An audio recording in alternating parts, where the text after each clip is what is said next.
I am so grateful to be here with you today. I am your host, John, of Talk with John. Kind of funny how that works.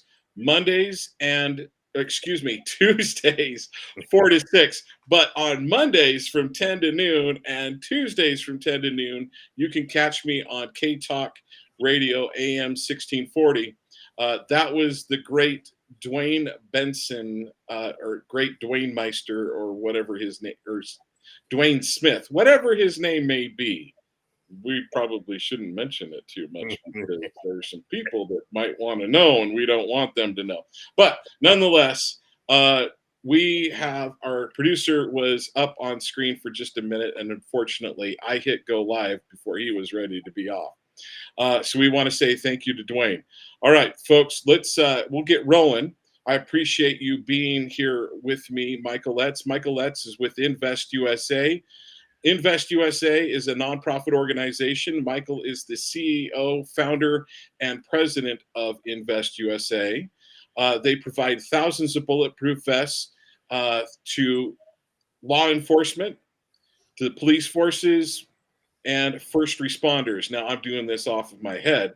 To go to his website to find out more about Michael Letts and his group, go to investusa.org. That's INVESTUSA.org. Also, great place to go to is restorejustice.us. That's also his website. But before we get going any further, I do want to get this show off to a proper start. Today is Tuesday, Tuesday, August 13th, 2024, and we are here live. I also want to give out, it is approximately 4:10 p.m. Utah time, Mountain Standard Time, that is. And if you're listening to this not live, I appreciate you tuning in and catching this show, because I think we're going to be covering a lot of information you're going to want to hear, folks, about. Now, real quickly, I want to give out the show prayer and the show mantra. Now, folks, I'm a hypocrite. I don't live up to this.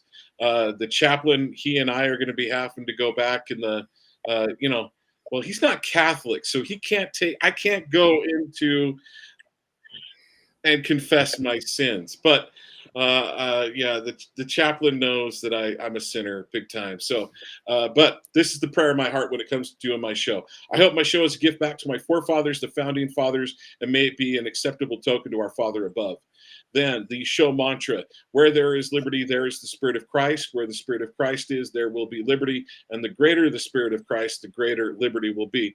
Now, I was having a conversation with another new friend of mine who is doing ministering and missionary work to those that are in addiction. And we were having this conversation, and one thing that we kind of talked back and forth.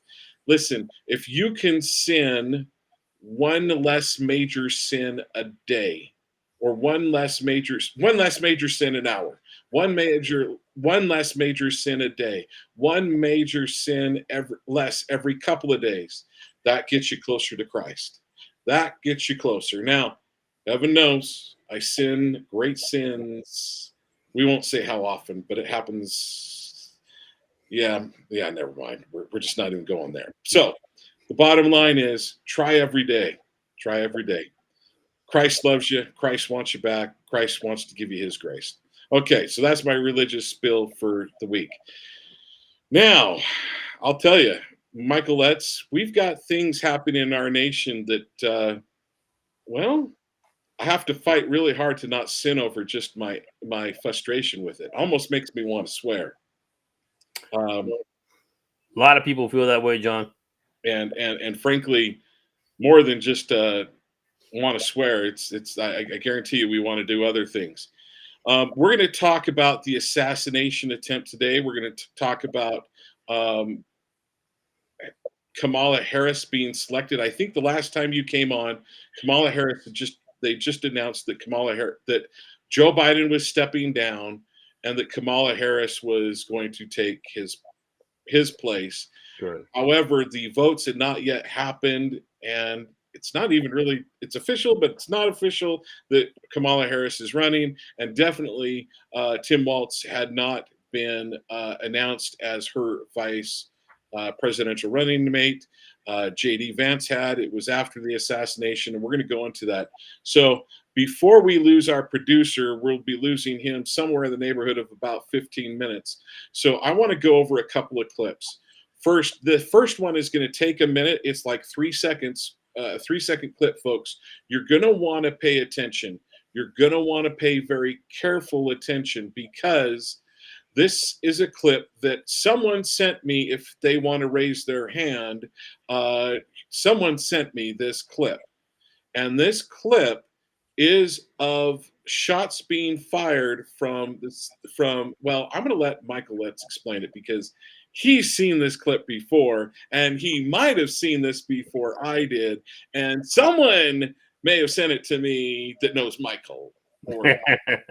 That's pretty close, John. You hit it right on the head. Quite frankly, I take full credit for it. Here's what you have. Let's set the scenario. You had the assassination attempt. Of course, we can go through all the details of that here in a second.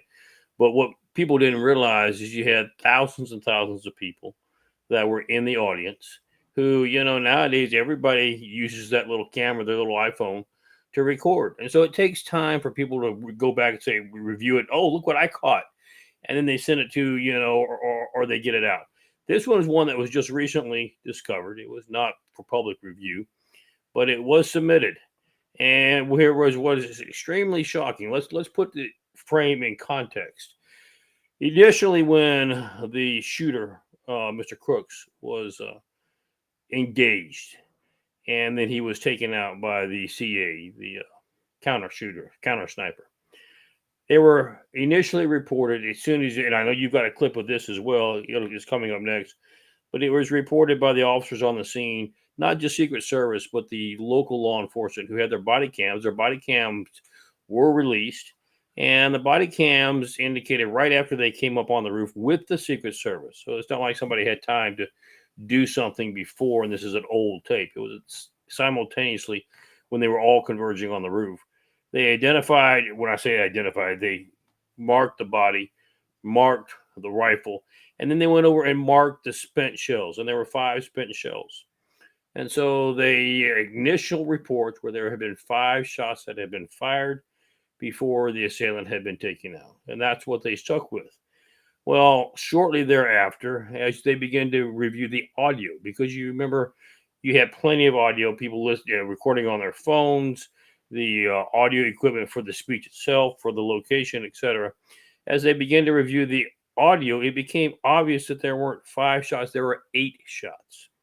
And so they had to amend their statement the Secret Service did and say that there were a total of 8 shots fired by Mr. Crock. Now, the problem was is you begin to review the audio and you send it to what we call audio forensics. That is when they look at it and look at it very carefully.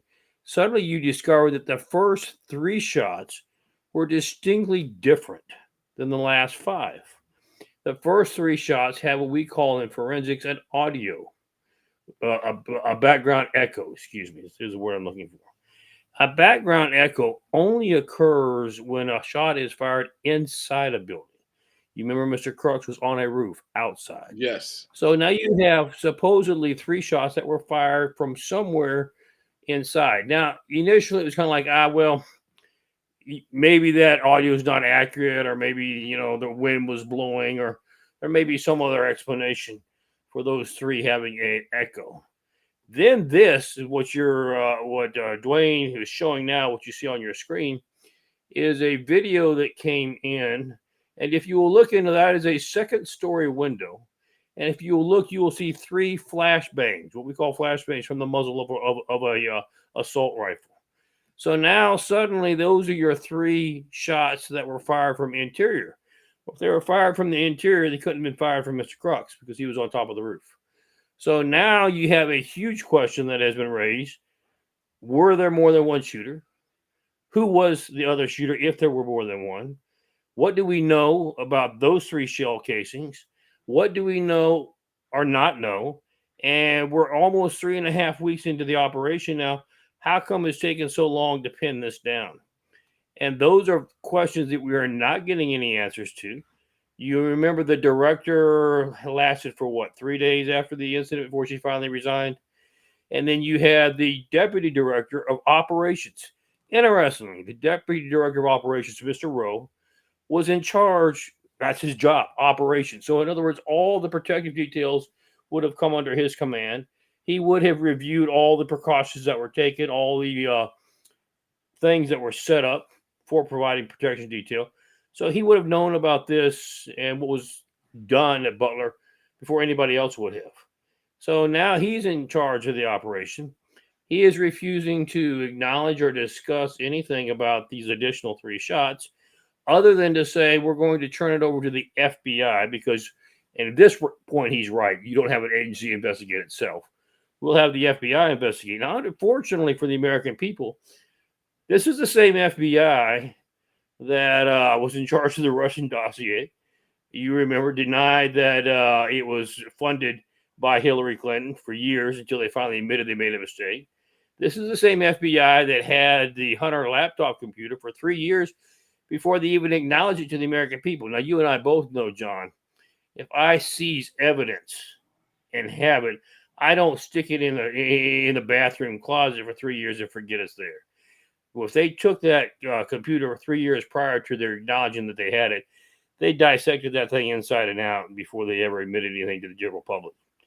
This is the same FBI that the question is now coming about what was the raid all about at Mar-a-Lago, because we understand now that initially it was, oh, we're seizing documents, classified documents that were improperly taken by the former president.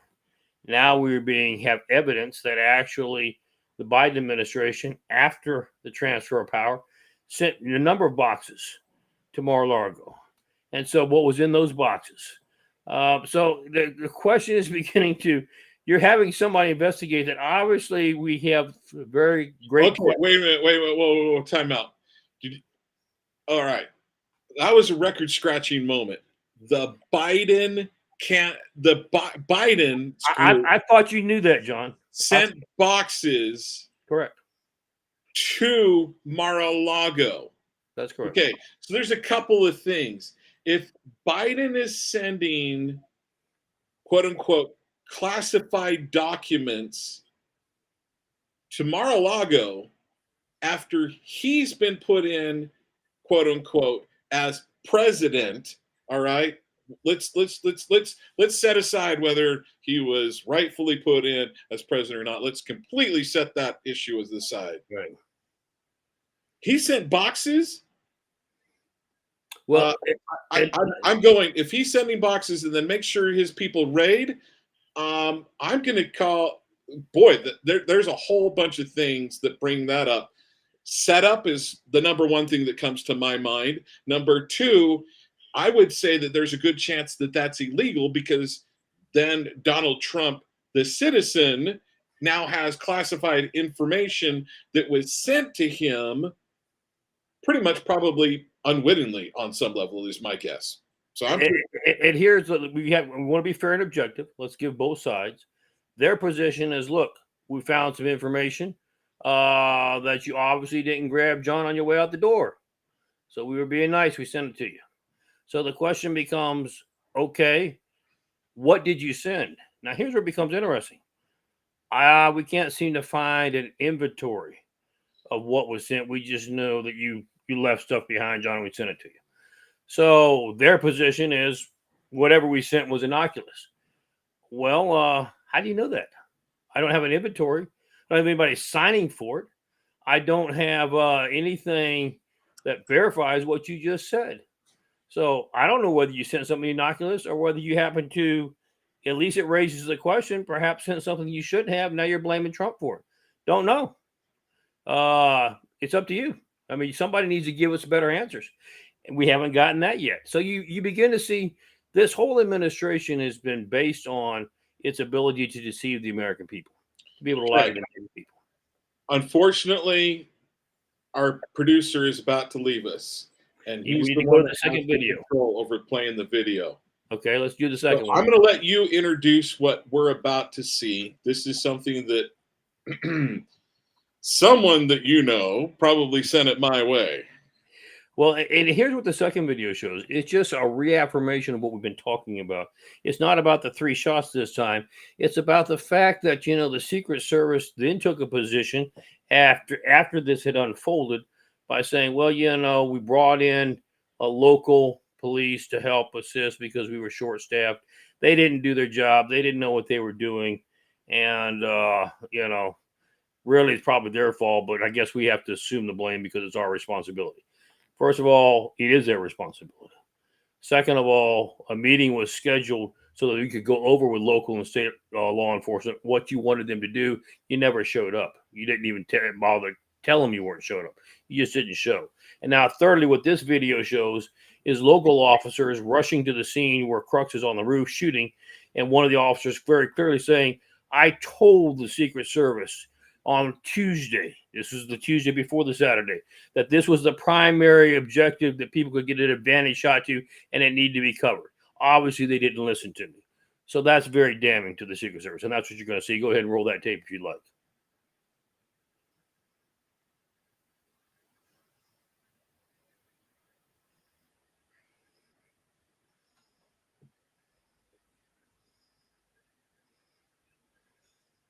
All right. So for some reason, the audio is not playing yet. When we tried to do it earlier, the audio was playing. Correct. Any idea what's going on there, Dwayne? I wonder if Dwayne has to have his camera open in order to do that, or his mic open. I do recall we were getting ready for the show when we ran it the first time. It did run the audio as well. Okay, let's try it again because now my audio is on, and that might have been why you weren't hearing it. I'll replay it. We'll try it again. You got it. Well, bodies are good. That's a good word. Can you hear it now? Yes, we can. Okay, I'm gonna start it again, and here we go. Well, bodies are good. That's a good word. I told them they need to post the guy over here. I told them that the Secret Service. I told them that Tuesday. I told them to post guys over here. What? No, we're inside. Alpha 1, Bravo 1. Taking. I told them to post guys over here. I wasn't even concerned about it because I thought someone was on the roof. I thought that's how they counted out. Can you lose a guy walking back here? They were on the roof. They were inside. Security inside. Anybody inside? Still security. We told the Secret Service post guy over here. That's us. I told them that at the meeting on Tuesday. Well, bodies are good. There seem to be a lot of bleeps in there. Imagine that. There are a lot of very frustrated officers. You want to watch it one more time before I go? One more time. Let's do it one more time, and then we'll let you go. Okay. Well, bodies are good. That's a good word. I told them they need to post the guy over here. I told them that the Secret Service. I told them that Tuesday. I told them to post guys over here. What? No, we're inside. Alpha 1, Bravo 1. Taking. I told them to post guys over here. I wasn't even concerned about it because I thought someone was on the roof. I thought that's how they counted out. Can you lose a guy walking back here? They were on the roof. They were inside. Security inside. Anybody inside? Still security. We told the Secret Service post guy over here. That's us. I told them that at the meeting on Tuesday. Okay, Dwayne, thank you very much. Appreciate you showing that for us. Sounds like me on a bad day. Bleep, bleep, bleep. All right, gentlemen. Thank you, hope you make sense of that. So, okay, so here's one thing that we can tell from that video. You know, when a police officer is on the stand, they don't typically swear, right? This is not a situation where when the police officer's got the camera on them from the news media. I can't remember the last time I heard a police officer swear on camera with the news media on him. This is raw. This is like happening right after. In fact, if I understand almost what he said, what one of the other cops said, when I saw someone walking back and forth, I can't remember the exact verbiage, but basically, when I saw someone walking around up there, I thought it was the Secret Service. Right. Yeah. The time context of this is the shots have just been fired. This is seconds after the attempt was made on the president's life. They're rushing to get to the roof. They know that's where it's coming from. Of course, they don't know that the CA has already taken him out. For what all they know, he could still be alive on the roof. So they're rushing to secure the scene. And of course, while they're doing that, they're mad as all gets, as they should be. They don't know the status. They don't know if the president's dead. They don't know what's going on. They just know that there's been a major issue that's just transpired that should have never happened because they had warned the Secret Service, out of all your vulnerable targets, your vulnerable spots, this is the most vulnerable. You need to make sure that somebody's covering this area. And what that implies is that the Secret Service had said, we hear you, we got it. Because let's say that the Secret Service, one of the main things that is being said with the Secret Service is, hey, we just didn't have the right number of people. That's we had Jill Biden that was having some form of whatever going on at the exact same time that Donald Trump was going to be up there. So we can't be in two places at once. And then on top of that, Kamala Harris was in. So Jill Biden was in Pennsylvania, was in Pittsburgh, if I remember correctly. Right. And then Kamala Harris was at another event in Pennsylvania. So our forces have been depleted. Okay, if that's the case, then hey, why don't we send one of the local law enforcement up on the roof to just be on top of the roof, standing up there, or a couple of them? Exactly. Well, and the whole issue, just what you're saying, John, is that's why you had the meeting Saturday. Remember, the rally wasn't until 6 o'clock that evening. It was supposed to have been 5. It'd been moved back to 6. That's why you had the meeting supposedly at 9:30 in the morning on Saturday morning with all local law enforcement, because you were supposed to go over them with the Secret Service. Here's the grid. Here's the layout. Here's who's doing what. Here's our channels that we're going to be using. Should there be any communication needed between the two, et cetera, et cetera, et cetera. And they had actually scheduled it. We'll see you at 9:30 on Saturday morning. They just didn't show. Law enforcement did. Local and state law enforcement were all there waiting, sitting there like they were supposed to be in a little conference room waiting for somebody to address them. They never showed up. Okay. Then the other thing that bothers me from this whole scenario is there was the Secret Service. If I understood what they also said in that body cam was, hey, the Secret Service was in that building. Correct. I want to say, if I remember correctly, hearing they said that they were on the second floor. That I could be misremembering on that one. No, you are correct. Okay, so if I'm one of the police officers, I'm like, what in the crap just happened? I am I'm grateful to the man upstairs that and unfortunately, yes, there was a bunch of swearing. And folks, as you know, if you've talked with John, I don't play audio even that has stuff bleeped out in general when they're swearing. But to me, this is such important information that needs to get out to the country so you can see how the police are reacting right after the initial information of shots fired. You can see the raw emotion. This is when this is when people are honest. They may be emotionally honest, and they have not had time to filter. I need to filter out things. I need to filter out what I'm not supposed to say. No, that was being said. And notice he was at the very end, one of the police officers was almost whispering, talking quietly. I told them to have a guy up on that roof.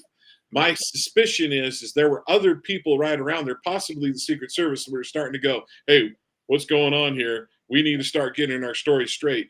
Right as he knows that that's coming down the hill, he's not talking at full-throated, hey, I told them to get up there. At that moment, I'm thinking that's what's going on. Michael, am I off in my assessment? No, you're exactly right. And here's what I want to make sure we convey to your listeners. We're not conspiracy theorists. We're not saying that, hey, the government set up the assassination attempt against Trump, etc. What we are saying is this. Their explanation that there are a number of fiascos or failures that just simultaneously happen to occur on that day, nobody's fault, it just is what it is statistically impossible. You don't have that many failures coincidentally all fall within perfect alignment to be able to get off that kind of shot. So you say, so what are you saying? Well, this is what we're saying, very simple. What you have just seen with your eyes on the video, what you have heard on the audio, raises questions by any American. We want answers. We're not telling you what the answers should be. We want answers. Don't give us the line that you have perfected over the last 3 years before Congress. It's under investigation. We can't comment. Because here's what you do when you do that. You never tell us when you say it's under investigation how long that investigation lasts. You know, there are things that are 10 years old that are still under investigation by your agencies that we have no answers to. American people deserve better.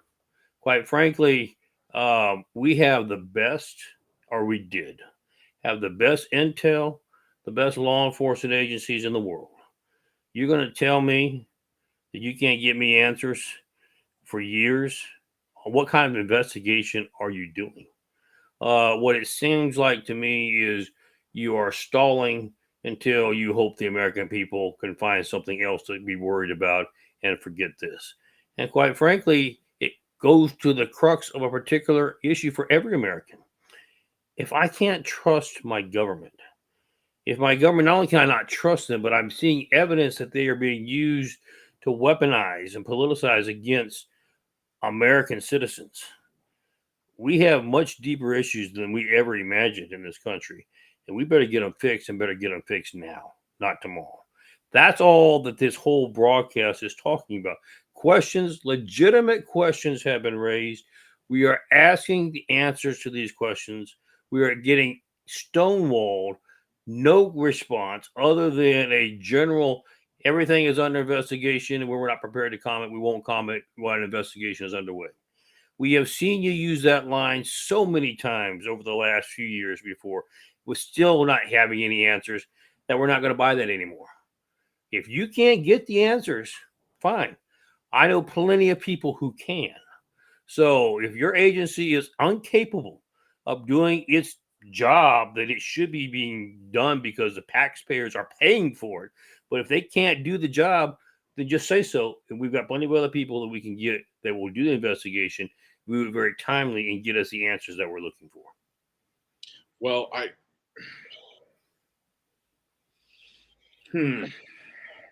where do I go from here? Well, I'm going to say this, Michael. Okay, I will concur with you that we need to not jump to conclusions, and I will do my darndest to not jump to conclusions. But the bottom line is the evidence that I'm seeing before me that the government doesn't want to give out and let out points to the government, at the very least, is in a cover-up mode right at the moment. correct. Let alone maybe it starts drawing conclusions on the things that I have seen, information that has come out. Makes me go to a conclusion that there is a high likelihood that the government's involved in this. I think every American draws the same conclusion. And I'm trying to help out here in the sense that, look, if you're telling me that we're making assumptions that the government is transparent, is, fulfilling its duty to its citizens, you would think you would want to make sure that you address these questions immediately and put it to rest so that the American people can breathe easy. It's when you don't, and when you take such impunity against the American people, and I'm not just talking about just average citizens. You're telling this to U.S. senators, to congressmen. You're being very rude and abrupt. You're giving an attitude to U.S. senators. Exactly. And they control your budget. And you're taking an attitude, how dare you question me? We'll get back to you when we're good and ready to get back to you once we think that we have done the investigation to the extent that we want it to be done. I'm sorry, folks, but we don't work for you. You work for us. And if you have lost that, then it's time for you to step aside and resign. Well, the other thing is me as an American taxpayer, when the Secret Service or FBI shows up on my doorstep and starts asking me questions, and if I give them the attitude of, well, that's under investigation and I will get back to you when I darn well please, guess who's going to jail? Yeah, see how far that would get you, John. It gets back to this why is this whole issue so vitally important? Because it gets back to what we are struggling with as a country now. Two-tier justice system, the weaponization and politicalization of our administration, of federal assets, etc. And how does that translate? I want to go ahead and carry this a little step further, John, because this is what I'm getting calls from talk shows all across the country. Look what's happened in the last 48 hours in UK, Australia knows. I was just on international shows. I was on Australian network last night. I was on UK in mid-afternoon. And let me tell you what they're telling me. They're begging, is America going to be able to save us? Not just your country, but our country. Because the governments have become corrupted. They have turned on the people. They are causing a shutdown, locking up dissidents, etc. They are basically turning on the people that they're supposed to be representing. And Australia, UK, here's what's scary for those particular areas. Remember, they did away with their firearms decades and decades ago. So their citizens have no choice. I mean, they either comply or they go missing. Fortunately, still in America, we are probably armed so well that we can arm everybody in the world and still have some left over. But quite frankly, it is an amazing situation that the rest of the world is now looking to America to save what's left of democracy, to save what's left of freedom, not just for America, but for the world abroad. And quite frankly, we responded to the call in World War II. We responded to it in World War I. We've always responded. And I think it's time for America to take the lead once again. Well, so I want to get, since you brought it up, I want to get to the roving gangs, especially the roving Muslim gangs in the UK and Tim Robinson. I want to talk about what's going on over there later in the show. I think it's worth mentioning because we need to make sure that we stand up for some of our brothers and sisters abroad and make sure that liberty happens, because the bottom line is, some bad business. So I've got that marked down. So I'm assuming that's one of the things that they're calling you about to talk about, correct? That is correct. And quite frankly, we have to remember this, folks. What you see there is just one step ahead of what you're going to see here. It's coming this way.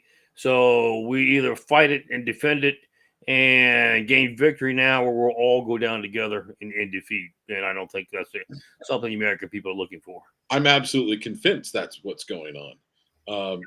They're saying, hey, if you don't stand up, we're all going down. Correct. All right. And the bottom line is we as an Americans got to shout it out loud, because some of them are being absolutely silenced. And why do we that's happening outside the United States, John. Well, guess what started happening outside the United States before it came to the United States and still is going on in the United States? The LGBT community having children taken away from parents. That's what's going on. It started outside of the United States. Correct. And was said, well, this is just fine.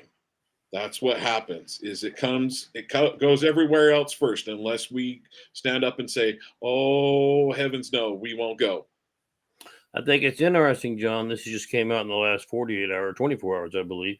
You now have the police commissioner in London suggesting that extradition warrants be issued against American citizens who go on the internet and support dissidents. When I say dissidents, they're UK citizens. This was so mind-boggling to me, who are criticizing illegal immigrants for coming in and marching down the streets, destroying property, basically taking over, and they're being backed up by the UK police and government instead of backing up their own citizens. It's not just taking property.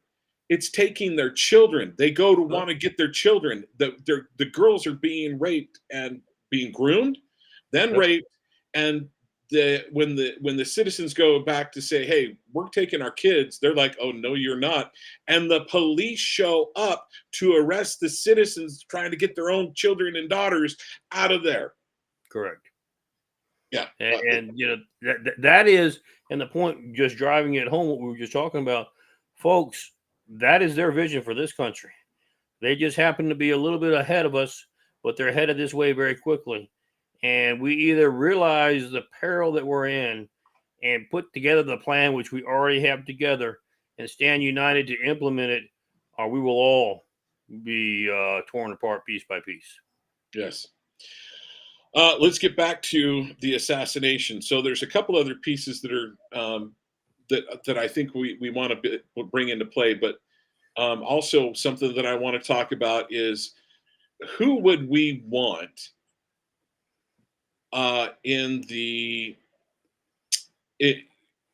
within the government? Who would we want? Congress or Senate, within the Congress or Senate, with they've put together some committees to look into this. Who would we want there, and who are some people that we don't want there?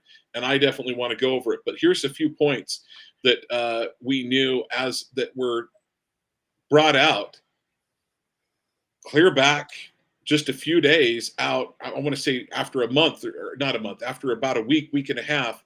Some of this information was talked about with crooks. So they flew a drone. He flew a drone over the Pennsylvania fairgrounds and got aerial footage of the rally the day of the event, including 2 hours before Trump took the stage. Correct. He came in with a rangefinder. You've already met that. He somehow evaded law enforcement officers from several different state, local, and federal agencies. Somehow he climbed on the roof with his rifle 450 feet away from Trump, bear crawled to a perfect vantage point as the bystanders alerted the police. Now, based on the camera footage, it's reasonable that some of those police officers thought, well, I realize I hear you hollering, but that's the Secret Service up there. They got this squared away. He parked his vehicle full of explosives near the Trump rally. Now, on my show today, I had someone from the World Affairs Brief on. We had Andrew Skousen from the World Affairs Brief, and he shared that some of the devices have remote detonators that they made out of. If he understands correctly, those remote are detonator devices are like similar setup as a car garage opener. That's correct. Pardon me? They were both. There were that, and there were some that were tied into the cell phones. Okay.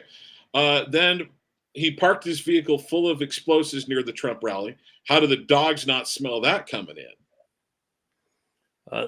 As we stated when we first started this show, there are way too many. Okay. And I'm not done yet. I still got a couple more I got to bring up. Cricks was able to walk around the premises after snipers took a photo of him looking suspicious. And they had to send that photo via text messaging. A sniper located in the secondary story window was only 40 feet away from Crooks and didn't neutralize him. Trump was still able to take the stage after Crooks was pegged as suspicious by the Secret Service. People had mentioned that there was a gun. As soon as the word gun goes over the radios, which should have gone over the radios before those shots happened, gun should have gone over. What happens? He isn't either led on stage, or as soon as that call goes, before shots are fired, they rush the stage and take him and haul him off. Correct. Real quick.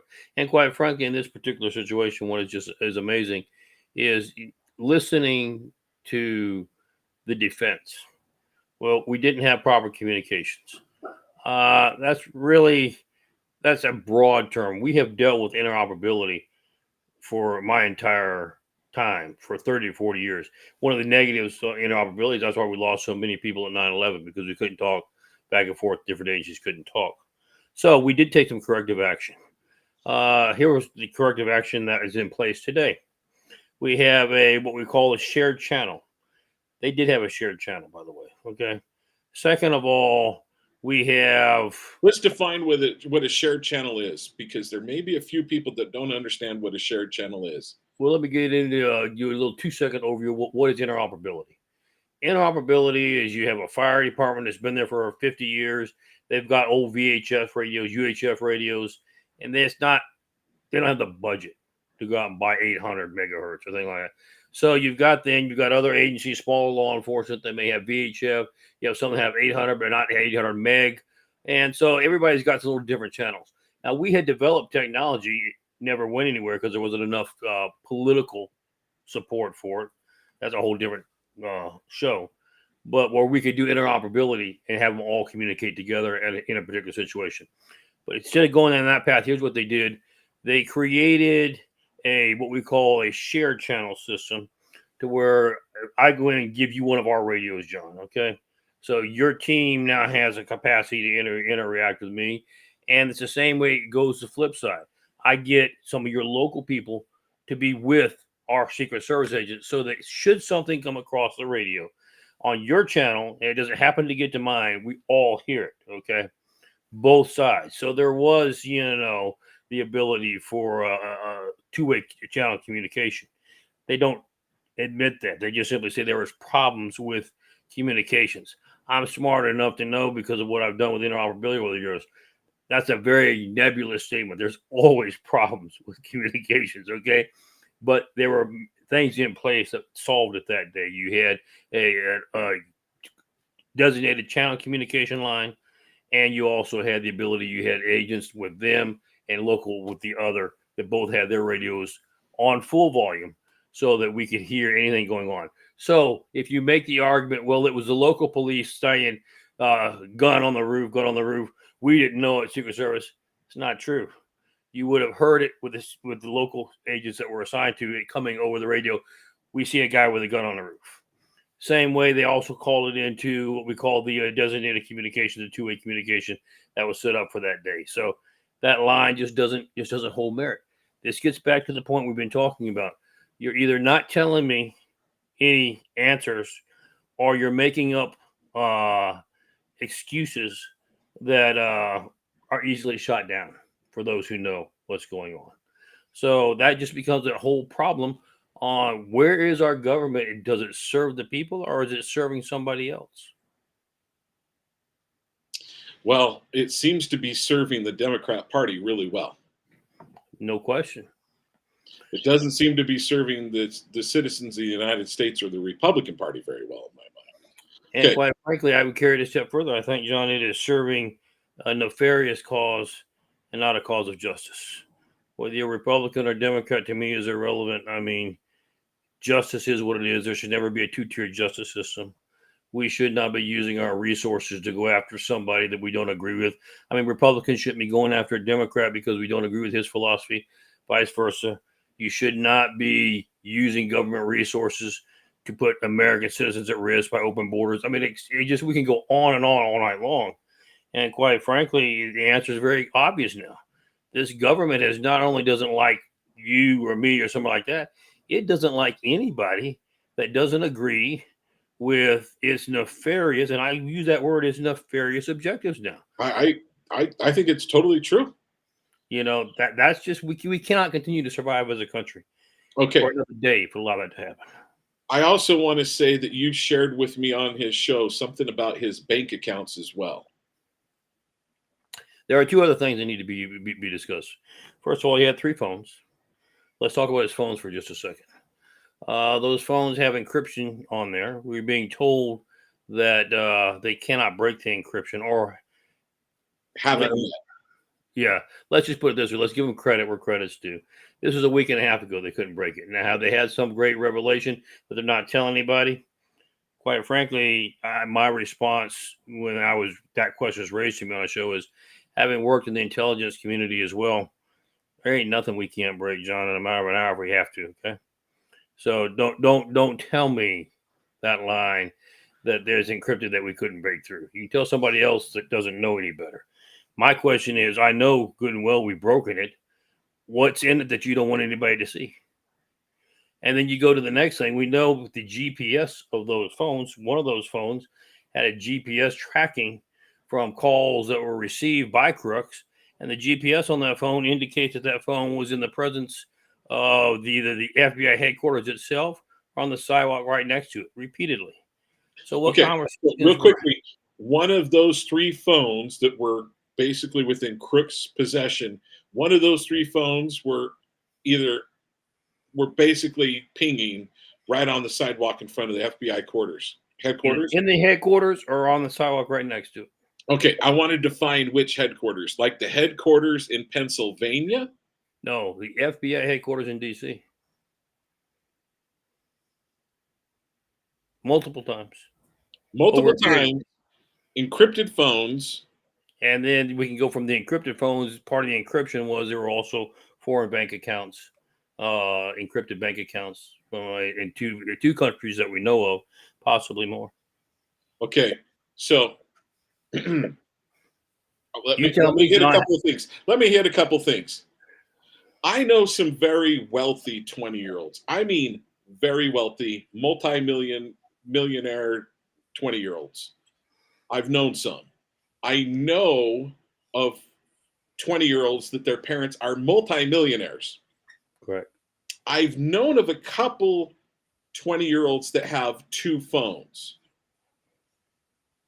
I don't know of a single one that had an encrypted phone, let alone 2 encrypted phones, along with a third that had encrypted bank accounts. Correct. Now, let me ask you this. Do we know are you able to say if you know of the countries that some of those bank accounts were in? Middle Eastern countries is what they were relaying at this time. Okay. When I say Middle Eastern countries, I'm not talking about allies. I'm talking about adversaries. Okay. And that narrows it down real quick for you. So, one of my callers to today's show asked me to get clarification from you. Do you believe that the Iranians had something to do with this kid? I believe the Iranians have been trying to eliminate the president for some time. I believe the Iranians are very solidly in the corner of this cartel or this conglomerate, is what I use the word, of people who are attempting to overthrow our government or attempting to destroy our freedoms. I think Iran has funded them for years and continues to do so. Were they funding this part of the operation? That remains to be seen. What's in these supposed accounts that we supposedly can't get into. Why can't we get into them? What's in it that we don't want the American public to see? Well, I don't know many 20-year-olds that have encrypted phones. You don't know any 20-year-old bank accounts that are over in the Middle East, where if that 20-year-old was to head over there, very well. I mean, long hair and everything like that. John, you don't know any 20-year-olds that are being funded by foreign governments. Okay, that's the bottom line. Now, what are they being funded for? What exactly were they funded to do? Until we have that information that doesn't seem like it's forthcoming anytime soon, we won't know the exact answer to that till we have that. Okay. But how, so this is where things get real crazy. And I am not, I am conspiracy theory guy, but I'm not stating the conspiracy theory. I don't know how well Iran could control the Secret Service. They should not be controlling him at all. Well, my position on that would be Iran won't, you're correct, Iran won't control anything. However, if you have a conglomerate of people who have an objective and the objective is the same as another foreign countries, there certainly could be some cooperation between the two. Okay. You could not pull, well, I don't care if you're Iran, quite frankly, I don't care if you're Russia or China. You can't pull off that kind of an operation without some cooperation. From the inside. How extensive it is, whether it's intelligence, whether it's other things, remains to be seen. But it's statistically impossible for you to think you could pull that off without having some assistance and cooperation. Does that mean it was the agency itself? Does it mean that there are a few people within it that are bad who are doing things? All that is what we need a good investigation for, John.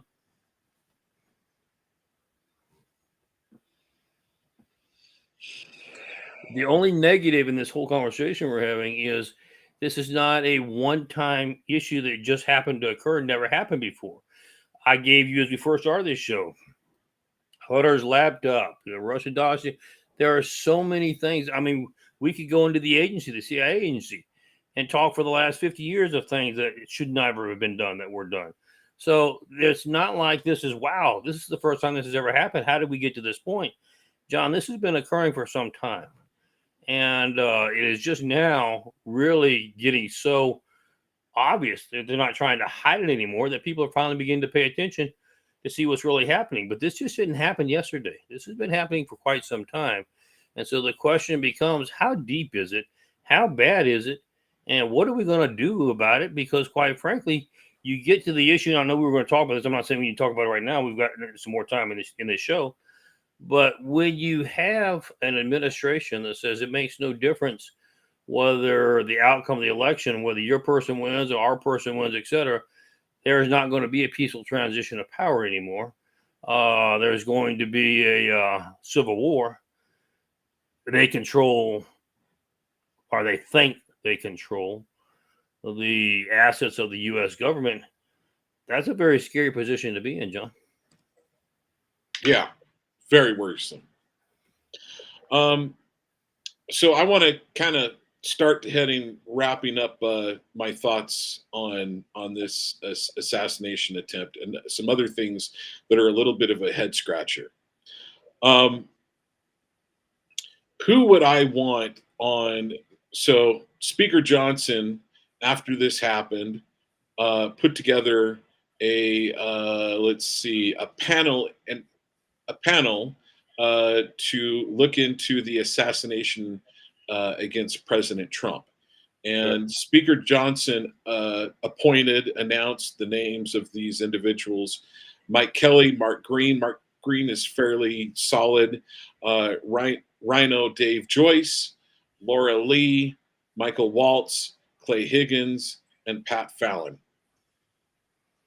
You know, I think that there's a few guys in the Senate and also in the House that would be some of the first people I'd probably go to if I was a House member that have actual knowledge of.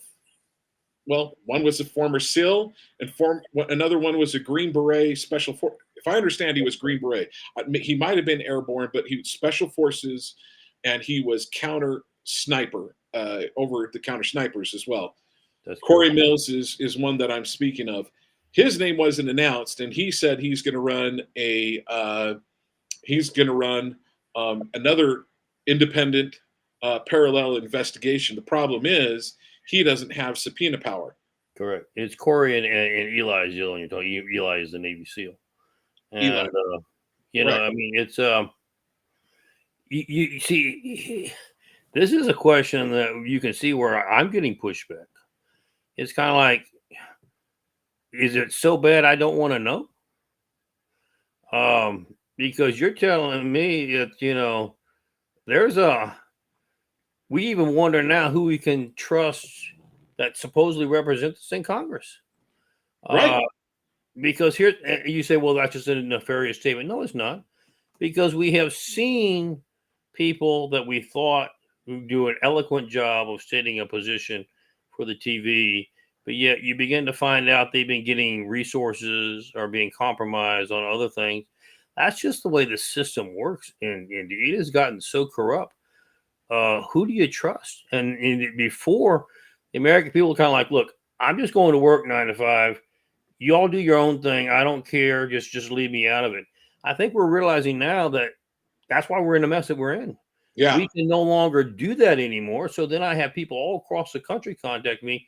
Where do we go from here? How do we restore the republic? How do we restore the republic?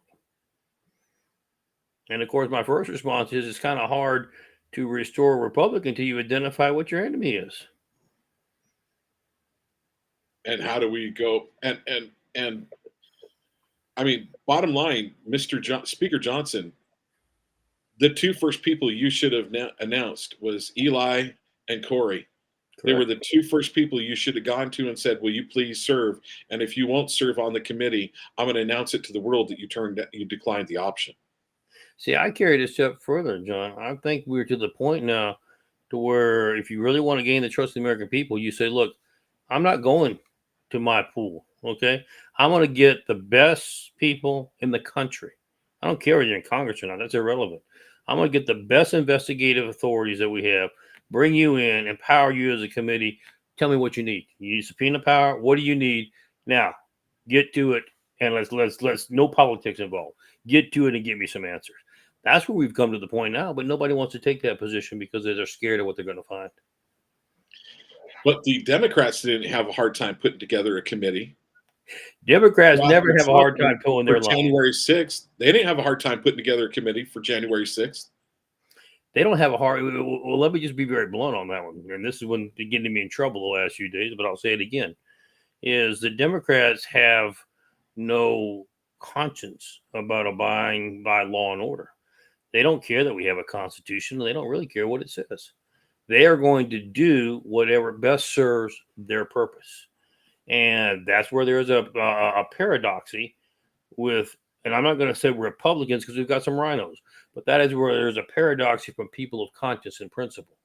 They don't want to just, well, if they do it, then let's do it and do it even more worse than they are. We still have values and principles, and we want to uphold those values and principles by doing what's right, regardless of what other people are doing, by doing what's right. But we're in a pickle right now. We can't sit back, John, and just be walked over because we're going to lose what we have if we do. And that's the reason why I do this show. I've got to bring it to people's attention. I've got to do everything I can to let people know. We need watch. So I was talking to someone about, what do we really need in a congressperson? The number one job that three top jobs that a congressperson does. Number one thing they need to do is vote no on bad bills. Number two, vote yes on good bills.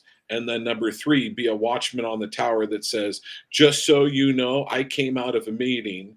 Oh, and maybe it was in a skiff, but this is what I can tell you what it was about. And boy, I learned some stuff that we really need to have brought out. And if it's not brought out, it's not made public, then I'm telling you, it's about this type of subject in this sphere. And I know that legally I can say that. That's what we need is watchmen on the tower that are willing to start saying, and bottom line is, hey, if I'm a two-year congressman, that's fine. And to kind of fill in the blanks of what you're saying, John, we've got to have the House and the Senate have enough backbone, which they don't, to say, look, we're going to set our own rules in order first. We're not going to vote on 10,000 pages at one time that nobody in here has even read the first page, much less all 10,000 pages. You have an idea, you have a legislation proposal. It will be simple. It'll be a page or two, and we will vote one issue at a time. If it's a prevailing issue, if it's something that's worthy, it will pass. And if it's self-serving, it won't. End the discussion. We're not going to make a way for you to abuse and embezzle from the taxpayers any longer. And that's exactly what needs to be done. But nobody wants to do that because, well, gee, I need to get some money back to my district, even if it's not the right way, but that's the way I get reelected. I don't want to do that. Because I won't be able to defend it. And I won't be able to get it passed.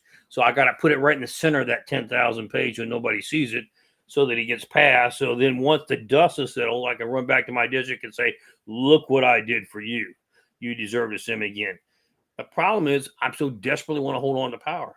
The way this country was first founded, John, is you served without pay when you were in Congress. Nobody wanted to go to Congress, okay? You had to make a sacrifice to go to Congress because you weren't paid to do it.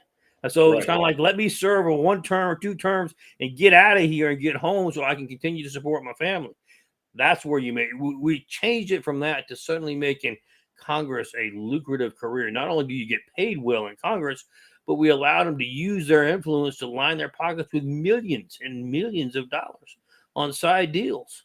And John, it's no wonder we've had 250 years track record. Wonder we haven't self-exploded before now. But guess what? Time's up. Time to pay the piper. And that's where we're at in this situation now. And it's a mess. We really are. So is there anything else that you want to mention? You know, I've harped on the assassination attempt. And John, why do you keep bringing it up?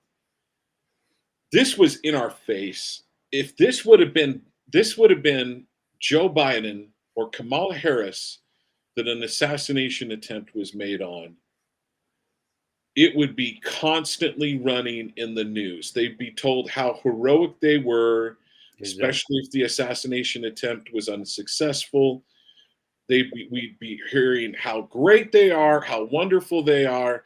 If it happened everything happened the same way it did with Donald Trump, it would still be playing and still be headline news. Why has nothing been done? Why has nothing come out? Why don't we know more information?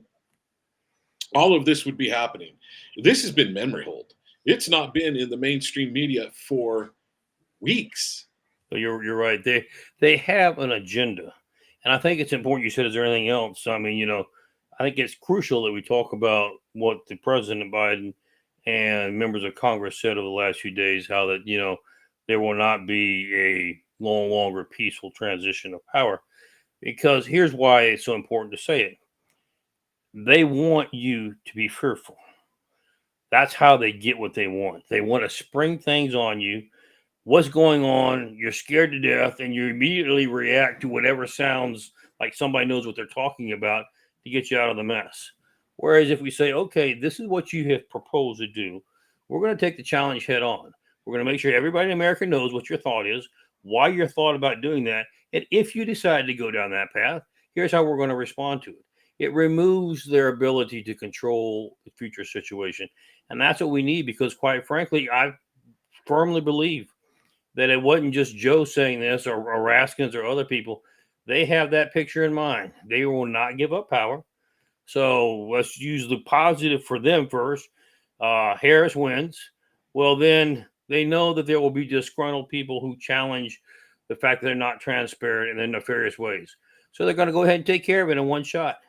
Now that Harris has won, they're going to find some way of saying, look, there's these extremist Democratic terrorists out there, and we've got a list of, we know who they are. We're going to protect our democracy. Remember, that's their key words now. And we're going to go ahead and go round them on up and make sure that democracy thrives for the next 100 years. And that's their goal and objective. And they will do so, quite frankly. And then you say, well, what's the flip side? Well, Trump wins. Well, we can't let that happen.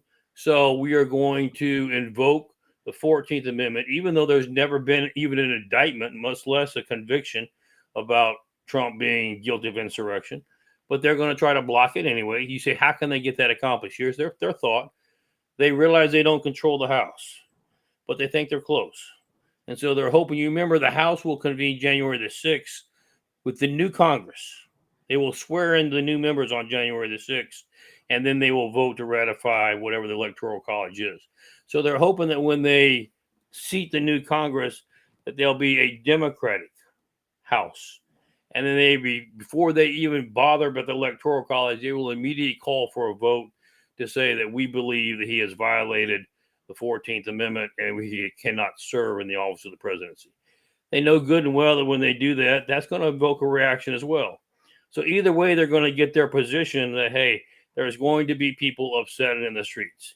That gives them the ability, since they still control, if it's Trump or if it's Harris, Biden still controls up till January the 20th, the executive branch. So he will then try to utilize, let's bring out our agencies, Bureau, DOJ, et cetera, and DOD if we have to quell this resurrection and make sure that we ensure democracy for years to come.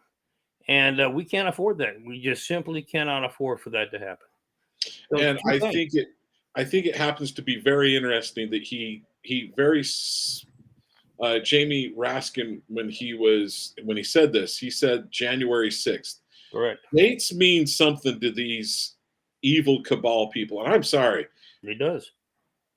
And January 6th, they bring it up. Why? I think it's to stick it in the eye of the American people. Hey, not only not only when it was January 6th, not only we caused that chaos because the people that did all the chaos, almost every single one of them were Antifa and Democrats, and That's correct. very likely government. What would be the government agents or hired Operatives. operatives within. Operatives, correct. And that's who caused the problems. See, it becomes critical for them. I was just asking on a show earlier today. So they're going to grab a few of the leaders of the conservative movement. No, they're going to make a big play. Let's just say it only took 2 leaders, take out 2 leaders, and the conservative movement could not move forward. They won't just do 2. They're going to take out 5 or 10 just to make sure they send a strong enough message. If you ever thought about speaking out against our philosophy, our ideology again, you don't ever want to have those thoughts. We're going to make sure it's clearly understood. It's over. We are in control. And, oh, yeah, we may have an election. I may not have an election from this point on, but we're running the ship. And so our very existence and the future of the world's existence falls in the next 60 to 90 days. And that's why we have to be prepared as to how we're going to handle this. Because, quite frankly, one thing I've learned about the Democrats, they don't know how to keep their mouth shut. And sometimes they reveal things that they shouldn't. And quite frankly, we need to make sure that we take what they say seriously and we are prepared so that we take away the element of fear so that we know what to expect, we know how we're going to react, and we know what needs to be done. Let's get into the Harris campaign, the selection of Waltz, his stolen valor, how that compares to JD Vance. Bottom line is, right now, Harris is running the same type of campaign as Joe Biden did. It's now, I think, 24 days, and she has not done a serious interview with anyone. In fact, Elon Musk has said, I'd like to do an interview with Kamala Harris, and she's not accepted yet. No. So they have a strategy. They're working it. It has been effective for them in the past. Here's what they've done. They were hoping that Joe Biden would do what they told him to do. They could control him when they first got him elected. And they expected him to just continue to move it on, and they would handle the campaign. Joe got a little obstinate with him. So they said, fine, you think you're that good at it? We'll go ahead and go debate, see what happens. When it did, they realized that he basically shot down his trust with the American people. There's no way people thought that not only would it be a close election, there wouldn't really be an election. Joe just was not going to do anything. Right.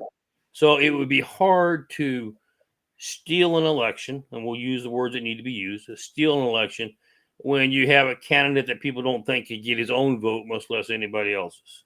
So they realized that they needed to do their own insurrection and remove him from the ballot, even though he had been duly elected by the delegates for the Democratic Party. So when they told him that, no, I'm not stepping down, fine. We're going to invoke the 25th, and Obama has said this publicly. This is what he told him. We're going to invoke the 25th Amendment. You're going to go down in disgrace. You might want to reconsider that and at least go out, on your own terms. So they basically took over the party. They didn't want Kamala because she polled worse than Joe. That's the last person they wanted. But they understood that their party is so shattered, shall we say, so splintered. That's the word I'm looking for. Their party is so splintered that they would have a major dealing if they overlooked the first black female vice president and just moved her aside. And they had one other thing in their pocket, one other big thing in their pocket, and that's the fact that they know that they've got the Democrat mainstream media in their pocket as well. You're exactly right. So they went on ahead and said, we can't just ditch her, but here's what we can do. We'll basically put her out there. If she can perform, we'll see. If she can't, we still have our convention coming up and we can make a change. So to their credit, they have said, okay, you're not going to win the way you are. We're going to have to rebrand and repackage you, which is what they are doing along with the help of the mainstream media. You notice they've pretty much put a cork on that hyena laughter. They have squelched her. Don't say anything. Don't talk to anybody. We'll do the talking for you. She picked the most liberal running mate. Tim, he's got the worst record of anybody. I mean, you just poke holes through it. But they've got, as you pointed out, they've got the mainstream media helping to repackage this. And here's They're what they're calling him a moderate governor. Moderate the governor. mainstream media, or the mainstream Democrat media, is calling him moderate. Yes. He is as moderate as Antifa is. And so they're repackaging. You notice they're not saying a word anymore about how that she was the worst polling vice president in history. Now suddenly, boy, people will wait for days in line now to come see her. She's better than a rock star. And how do they do this? It's interesting. I've looked at the propaganda, and I say it is propaganda that they're putting out. They'll do a picture of her coming off a plane with tens of thousands of people surrounding. But yet, when you look at it and you study it, if you know what you're looking for, you suddenly realize that it doesn't add up. Because when you look at the fuselage of the plane or things like that, which is reflective, the only thing you're getting reflective is the tarmac. There's nobody else but her and coming off. So, but with technology now, with AI and all that kind of stuff, it's very easy to manipulate. And suddenly they're just pouring it on. That this is better than Elvis. I mean, she is more popular now than anybody has ever dreamed she could be. Not going to talk about her record, not going to talk about her positions. If she sees something that's exceptionally well received, like no taxes on tips, she adopts that as her own and gets the media to give you the impression, John, that was her idea. She came up with that first. Don't know where in the world Donald Trump has been talking about this for months and months, but she just came up with it. And they're pouring it on for one reason. If they can get you to believe that she is close enough in an election that it is conceivable she could possibly win, they are now within striking distance to use election fraud. And we haven't solved that problem, John. Governor Sanders, Sarah said that every state should adopt a, voter identification for this election. American citizen, one vote, one person, one citizen. That's it. No mail-in ballots, no anything along those lines. Of course, I mean, I really would love to see that happen. I'm not sure how confident I am that it's going to occur. But if they can get it close enough to the American people think that she's really in the race, very tight, they don't have to cheat that much to take it over the top. And that's what they're hoping for, John. Well, unfortunately, I wish I could say that I believe that there isn't going to be voter fraud, but I think there is. And right now they're doing what they call push polling. So I heard a poll today that 51% of the American public think. Okay, so the poll was done, and I want to say it was done by Axios, but I could be wrong on that. There was a poll done that who would you be better under financially? Who would the country be better under financially? And it was like 51% said that it would be better under Kamala Harris. Trump was like 1 point less. So whatever the numbers were, Trump was 1 point less than Kamala Harris. However, when they asked that same person, do you believe you would personally be better under Kamala Harris or Donald Trump? They voted for Trump by 9% more than they did for Kamala Harris.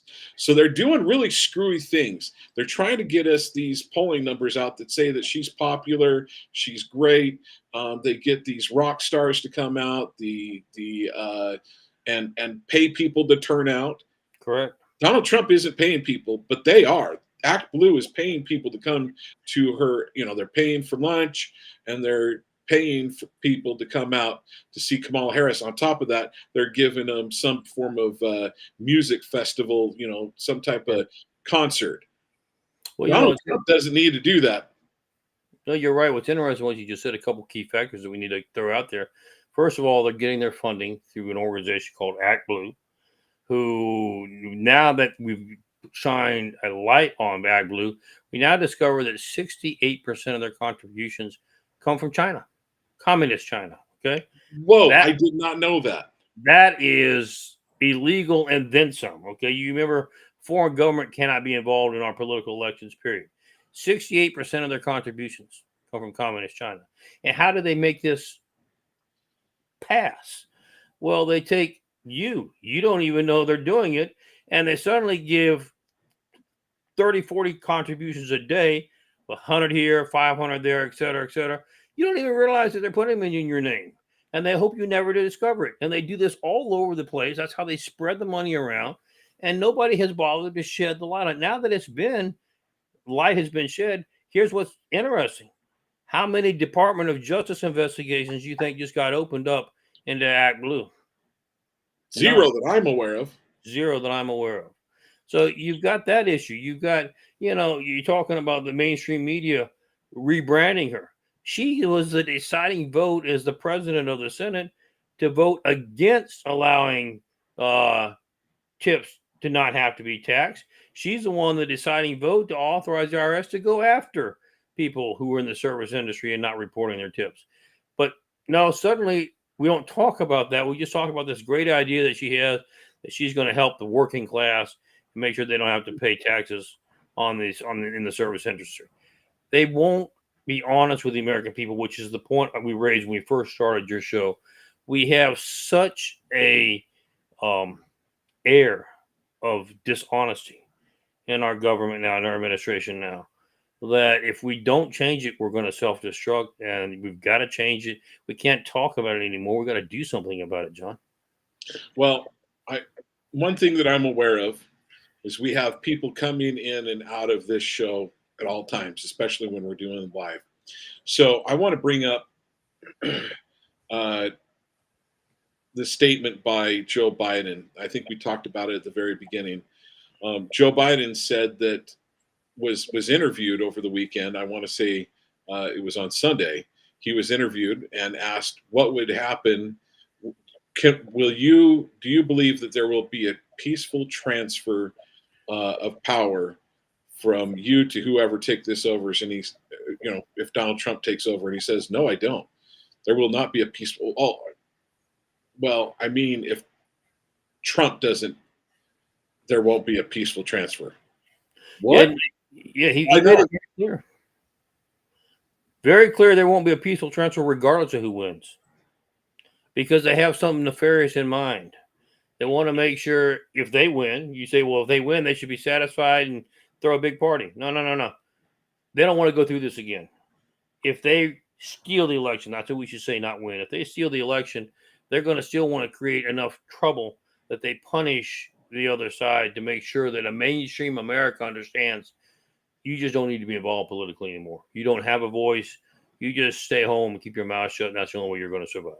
They are determined that this is going to be this is Custer's last stand, one way or another. And of course, if Trump does win, they're going to really crank it up to try to make sure that they have conservatives pour into the streets, and they will then turn the government on its citizens to try to contain that issue as well. So, Michael, and I can hear the liberal friend chatting in my ear right now saying, come on, Michael, that's blustering. There's no way that's going to happen. Well, we've mentioned that Jamie Raskin said that on January 6th, they're going to 14th Amendment Section 3. Amendment 14, Section 3, that they are going to, referring to insurrection, and they're not going to seat them. Correct. And he goes, when that happens, then we'll have to get a bunch of protection. We'll have to be protected. So what he's saying is we're going to get our protection, but you, the American public, aren't. Oh, and by the way, this just happens to be happening on January 6th. Remember they don't need to say it, but we're going to do it on January 6th. Remember what happened on the last January 6th? Y'all went to jail for turning up. Right. And you see, quite frankly, where I'm laughing at the Democratic friend that be whispering in your ear is, look, I'm not telling you what I think. It doesn't make a difference what I think. We're repeating the verbiage of what your leaders are saying. Yes. And, yes. Are you telling me your leaders are liars? Are you telling me they're just blowing off steam? I can't accept it that way. It's too big of a risk to this country for me just to assume that they're just blowing off steam. They don't mean what they say. I have to take them seriously. This is what they're saying, so I have to respond accordingly. Let's dive a little bit into Waltz's background. The pick. I wish we had Dwayne here so we could play a couple of clips. But one of the things that he's famous for saying is, well, in Minnesota, we believe that you mind your own business.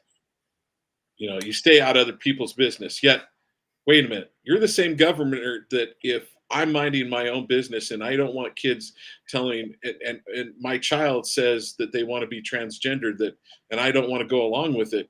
You mind your business in my business, and you take my kid away from me. Right. You guys are crazy. You're crazy evil. Correct. I use this story. Tim's got to own this story because it's his story. Again, I'm not telling you my opinion. My opinion doesn't make any difference. When COVID hit, Tim was one of the governors that brought down the most obtrusive regulations in the country. Okay. All right. COVID's out here. You got to stay in the house. You got to wear a mask, even if you're by yourself in the house. You have to, you can't, no coffee shops open. No, and it just went down the list. And of course, the economy started going south. Now, here's what's interesting. Oh, by the way, if you're a liquor store, you're a strip club, that's good. You can stay open. If you're a church, we're shutting you down. You don't go anywhere. And so you had a grandmother who was in her 70s, as I recall, that she and her husband had put together a little coffee shop. Their only way to make money. They complied to begin with, but then they began to see the hypocrisy. They said, you know what? If I don't play hypocrites, if you're going to let everybody else stay open, we're going to stay open. So they were turned in and told, if you didn't shut down, we're going to send you to jail. They did. They sent this grandmother to jail for 90 days. She only served 60. But what is an old woman doing in a jail for trying to make a living? That's the kind of a mindset you have out of Governor Tim, is what I call him. And that's the kind of mindset that belongs in where he is. Most of his investments are, quite frankly. He's got a lot of money coming in from communist China. He needs to go back to China because he seems to be adept and fit in a whole lot better there than he does anywhere in America. Let's talk about his love of China. Okay. So his love of China is so great that where did he get married and where did he honeymoon? He got married in Tiananmen Square on the anniversary of Tiananmen Square and honeymooned in the central province of China under as guest of the Communist Party. I think that'd be very similar to like someone from Afghanistan, one of the Hamas members coming over and getting married on 9/11 in New York, or like some of those same individuals going over and getting married right there where October 7th happened this coming year on October 7th. What makes it extremely tragic, John, is the fact that if you just take Don Jr. or if you were to take somebody else and they did that they would be all over, not just what you just said, but if you looked at their income and found out that they were joint partners, that's the key, joint partners with a lot of business people who are members of the Communist Chinese Party, you would never be able to live that down. But yet, for some reason, mainstream media doesn't even want to report on it. They don't even want to acknowledge that is the truth, that exists. They won't. They're smart enough to not say that's a lie because they know that they would be proven as liars. That's a non-story. We're not going to talk about it. And that's this again. We get back to the issue that we were talking about as we first started the show. We now have such a conglomerate that are trying to run this country, that are determined to lie, steal whatever is necessary to the American people to keep themselves in power. And that's the horrible part about it, John. When you're being in power means more to you than the welfare of your citizens that you're supposed to be protecting, something's really wrong. And why would I make such a statement? Any 3-year-old can understand when I invite terrorists in, when I invite cartel members in, when I invite human sex traffickers in, when I invite people, rapists, murderers, etc., from other countries who are being freed from their jails for one reason. I don't have to pay them anymore to defeat them if they're here. Send them over to America. They can deal with them. You know good and well that's not good for the American people. Yet you refuse to acknowledge it and refuse to do a very simple solution: close the borders. And why do you refuse to do that?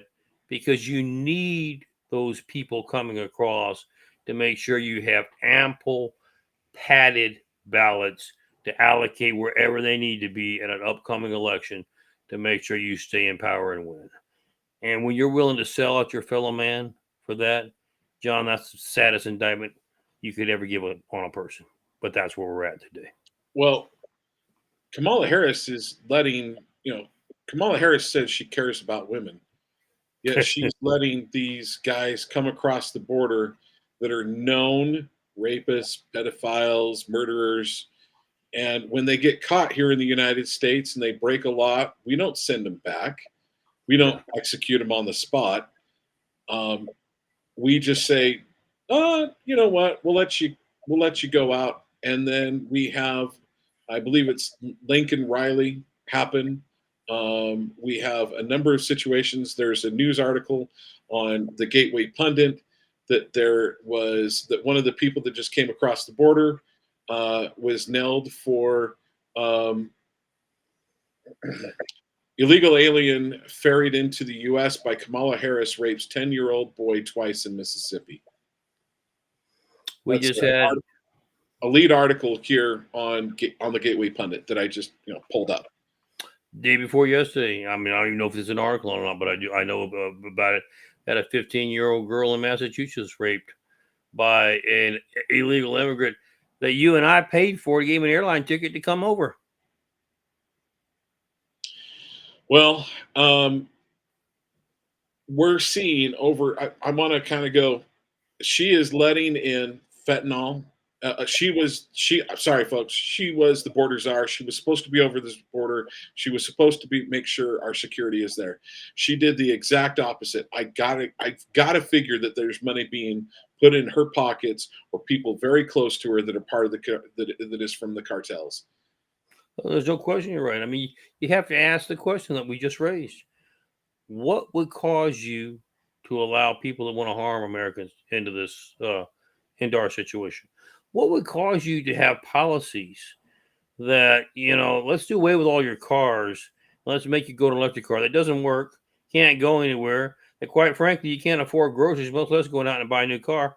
I don't care. I'm going to make you buy one anyway. What makes you do things that you know are harmful to the American people and do it with such impunity you smile and laugh at it? That is beyond me, John. It just shows how bad their conscience has become. They don't have a conscience. And shame on us if we're willing to put them into a position of power, which quite frankly, John, back on what we've been talking about on your show, I really believe that the vast majority of Americans would soundly reject this kind of rationale and thinking. But when you have people that are that adept at lying, stealing, whatever it takes, it becomes a very ominous job to make sure that they don't prevail. But that's where we're at.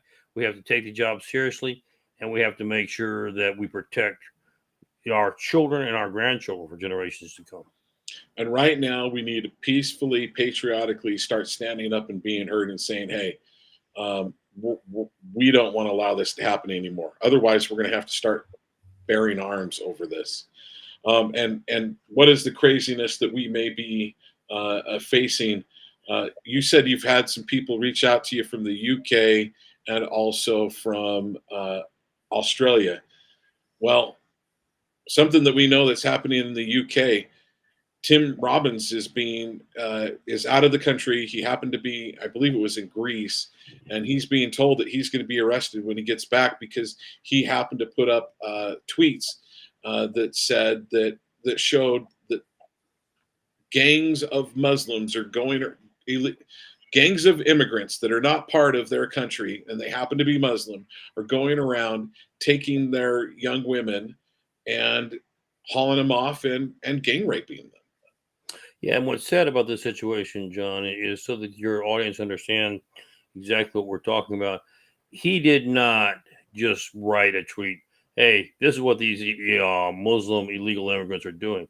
What he did was he captured footage that their news stations have, okay? I mean, it is documented. He didn't make anything up. And it's their own words that says, these are, rioters or they're Muslim immigrants, and it just shows the picture. He just simply did what they had already done, but because of the fact that he shared it so that other people could be aware of what the news is reporting, he is now guilty of hate crimes. He's showing hatred towards illegal immigrants and towards Muslims, and they want to arrest him. That's what happens when you have people that become so conscious seared that they can't understand the difference between right and wrong. And quite frankly, we have that in this country, and enough is enough. I'm telling this to people all across the country now. Our forefathers thought more of it. They were willing to, when the Declaration of Independence was signed, I tell people this, most people don't understand it. And the Star Spangled Banner was written. The story behind the Star Spangled Banner was that Francis Scott Key had been designated by the Continental Congress to negotiate an exchange of prisoners from the British and the Americans. He went out to the harbor to the ships that were there that were holding the American prisoners and negotiated the release, and he thought he had done a great job. But right before they released the prisoners, the British admiral came in and said, look, there's been a slight hiccup. We're still going to honor this. We're not going to honor it tonight. We'll honor and release the prisoners tomorrow, but it will merely be academic. Francis Scott Key said, why would you say such a thing? He said, look at the horizon. And he did. There were hundreds of British warships headed to the harbor. He said, you see those hundreds of ships? They're being called for one purpose. You see that fort over there? It's called Fort Henry. He said, we're going to obliterate it, take it off the map, and quell this rebellion once and for all. And Francis Scott Key said, well, you can't do that because back in those days, you didn't have just a fort for military operations. You had a fort, you brought in civilians and provided them protection behind the walls. He said, that fort is mostly civilians. And he said, it makes no difference to us. We're going to obliterate it, but we've given them an option. That flag you see on the rampart, that means so much to y'all. The minute that flag is lowered, we will cease all operations. But until that flag is lowered, we're either going to lower it by force or your people are going to learn to capitulate and be under British rule. And so that is how the Star Spangled Banner got. He went down below and told the American prisoners of war what was fixing to transpire. Their only concern during the battle was tell us, is the flag still flying? The British admiral came midway through about 2 a.m. and said, we don't understand what's going on with your people. Your people are crazy. We have shot that flag numerous times, and for some reason it's still standing. So we're going to do something different. I have ordered every ship, hundreds of ships, to focus their guns on one objective, and that's to take that flag down. And for the next hour and a half, it was unreal, the bombardment that came. And at the end of it, when they thought it was over and the dawn began to come and the haze began to clear, the flag was still flying. And so Francis Scott Key was shocked. He immediately went to Fort Henry to figure out what had happened. What they discovered was the flag had been hit so many times. The staff had been broken. But when the staff was broken and the flag was dropped, fathers, husbands would rush out and grab the flag and hold it up to make sure that that's what freedom is all about. Quite frankly, John, excuse me for being a little emotional, we need that again, or America will not survive. We do. We got to have men that are willing to stand up and say, we're going to do this. And no, because if we don't start doing it now, and we don't start telling our elected officials, hey, it's time for you to hold the line, it's going to get very, very painful. It's going to get what we saw on October 7th. I said this the day after, right after October 7th, when you and I talked next. I said, the biggest fear that I have about October 7th is that's the prelude to what happens in the United States. And it's going to be a lot worse. And you see that going overseas, what's happening in England now, the migrants just beating, attacking the citizens. The government has turned on its own citizens. We're there, John. And I gave that story for a reason. If it doesn't mean as much, freedom doesn't mean as much to us as it did to our forefathers, we have no hope for the future. But I believe it does. And I believe there are millions and millions of patriotic Americans who, when called upon, will respond. And so that is the message I want to give to President Biden and to the administration. If you think you can cause a civil war, it will be different than anything you've imagined. It will not be brother against brother. It will be people of principle and value standing for the principles of freedom and democracy and a republic this country has enjoyed for 250 years over a small select group that think that they can destroy our heritage and our freedoms. It will not happen. And I think, quite frankly, that the American people are waking up quickly, John. I thank you for what you do in making sure this word gets out. Because, folks, we're either stand united or divided we fall. But the time has come, we can't dance around anymore. A decision has to be made. Well, there was another Let's that sent me a text message about a story that I mean, I want to end there, but I really respect this other Let's as well. And if she's willing to send it to us during the middle of the show, I think it's worth mentioning. I'm guessing you've seen it. You may not have seen the text, but I'm sure you know the story. Yesterday, a plane went down carrying I want to say it was 9 doctors, 9 leading edge doctors in regards to cancer. So this is the headline: doctors killed in plane crash vowed to release evidence linking mRNA to turbo cancers. And I want to say, I know this happened in South America. I want to say that it was Argentina, Brazil, or Brazil. It was in Brazil. Folks, not just people here in America, but all throughout the world, there are evil actors, the deep state. And I'm not talking about the deep state, guy that's trying to keep his job and, works in the EPA and wants to show how tough he is. I'm talking about the folks with the real money, the medical companies. They don't want this information getting out. They want to bring down America. They want to bring down the rest of the world so they can control them. Any thoughts you want to share there on, because to me, man, that's really suspicious. Oh, there's no question. You're seeing that all across the world. What I stress to people now, because, it's getting to where we're doing probably 10 to 15 of these a day, John, besides all the speaking engagements that we have, is this. Folks, we have now come to a stage in history to where it is very clear that there are those who are determined to enslave and to destroy freedom and to destroy values and principles. Or it is time for those who value such principles and freedom that we must stand and do what's right and uphold that. The day of the two coexisting has come to an end. They are determined that they cannot coexist with value and principle. They are determined to enslave us.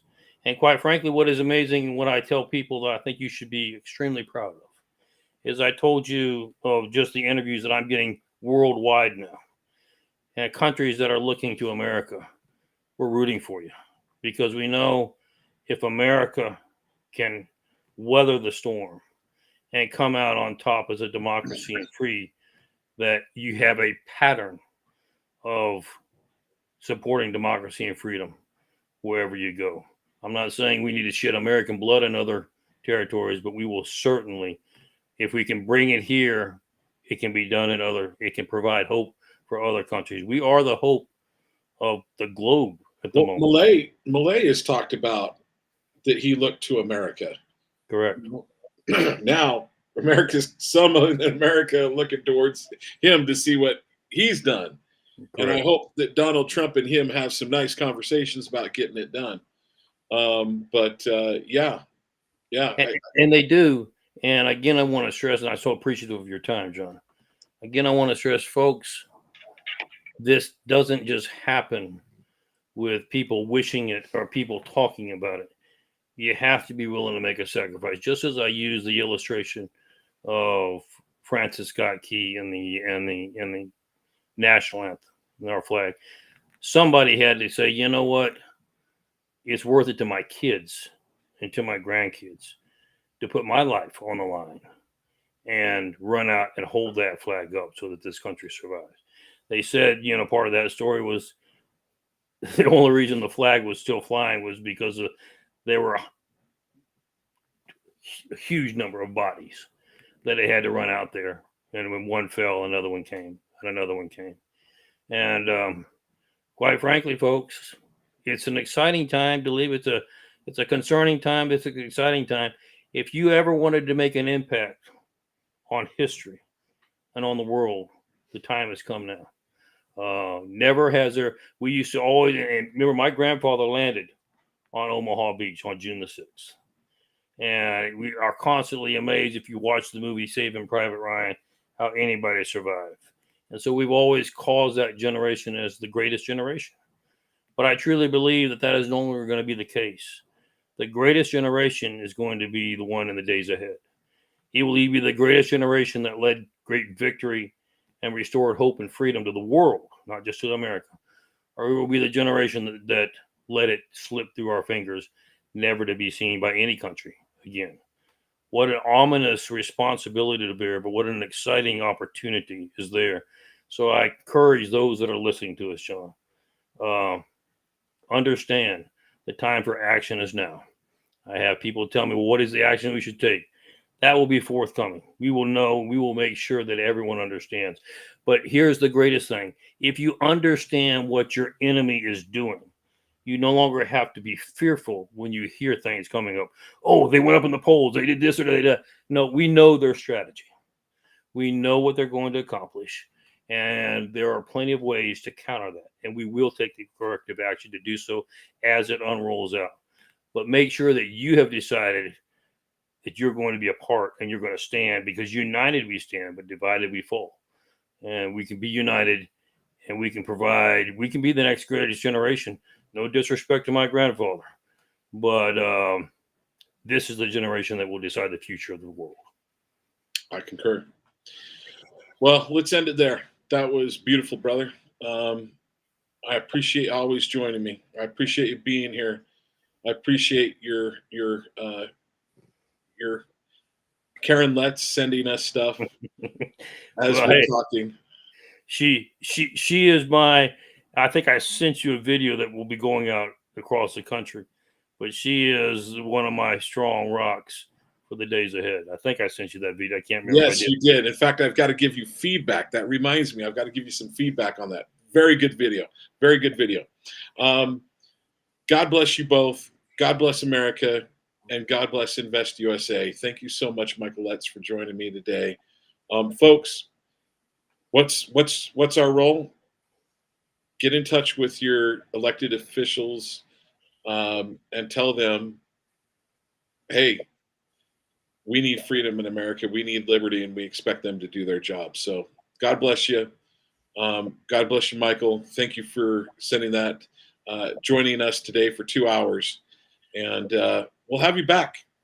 Looking forward to it, John. God bless you. God bless America. Remember this, folks. United we stand, divided we fall. We can be victorious, but we have to do it together. No man is an island unto himself. God bless you, John. Take care, my friend. God bless. Take care. Okay.